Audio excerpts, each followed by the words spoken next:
250 বছর আগেকার রাজধানী ছিল বগুড়ার মহাস্থানগড়, আর সেটা দেখার জন্যই আমরা মূলত গিয়েছিলাম এখানে। তো এটা আমার এই প্রথম ভিডিও। অবশ্যই আপনারা লাইক এবং সাবস্ক্রাইব করবেন এবং কমেন্ট করবেন কেমন হয়েছে ভিডিওটা। ধন্যবাদ।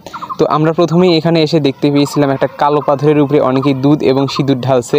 তো এটা মূলত কোনো কুসংস্কারই হবে হয়তো। আর আমরা এখানে মূলত গিয়েছিলাম জীবনকূপ দেখার জন্য বা গোবিন্দর ভিড়ে।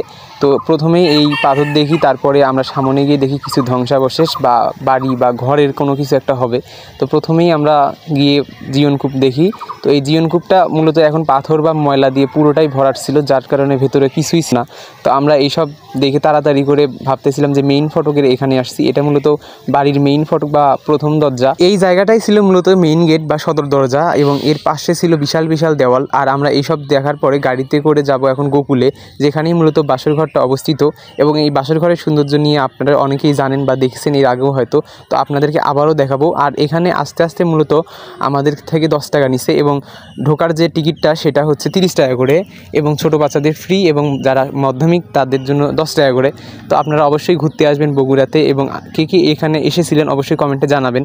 তো আমরা গাড়িতে নেমে টিকিট করে ভিতরে ঢুকি, এবং ঢোকার পরে এখানকার সৌন্দর্য দেখে আমি পুরাই মোহিত হয়েছি। অবশ্য আপনারা যখন আসবেন আপনাদের ক্ষেত্রেও তাই হবে, কারণ 2500 বছরকার আগের দুর্গ বা মাটির ঢিপি যাই বলেন আপনারা, সেটা এত সুন্দর যেটা বলার বাহিরে। এবং আমি যখন হাঁটতেছিলাম আমার মনে হচ্ছিল 2500 বছর আগেকার দৃশ্য আমার সামনে আসতেছে।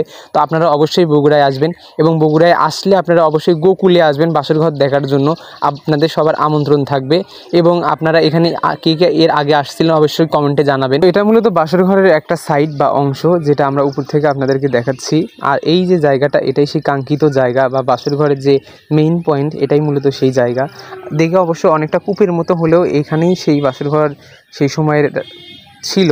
এখন বর্তমানে এখানে কিছুই নাই। যেটা আমরা মিউজিয়ামে দেখি সেটা মূলত আর্টিফিশিয়াল বা মানুষের তৈরি। এই জায়গাটাই হচ্ছে আসল সেই বাসর ঘর। আপনারা অবশ্যই আসবেন, দেখবেন। অবশ্যই অবসরে এটা একটা সুন্দর জায়গা বা পিকনিক স্পট হতে পারে। আপনারা আসুন, দেখুন এবং কমেন্টে জানাবেন।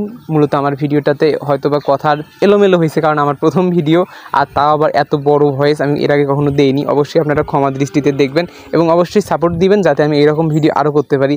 ধন্যবাদ আপনাদের সবাইকে, এবং এতক্ষণ যারা ভিডিওটা দেখছেন অবশ্যই একটা কমেন্ট করবেন এবং লাইক সাবস্ক্রাইব করতে একদমই ভুলবেন না, যাতে আমি আরও আগ্রহ পাই আপনাদেরকে এরকম ভিডিও দেখার জন্য।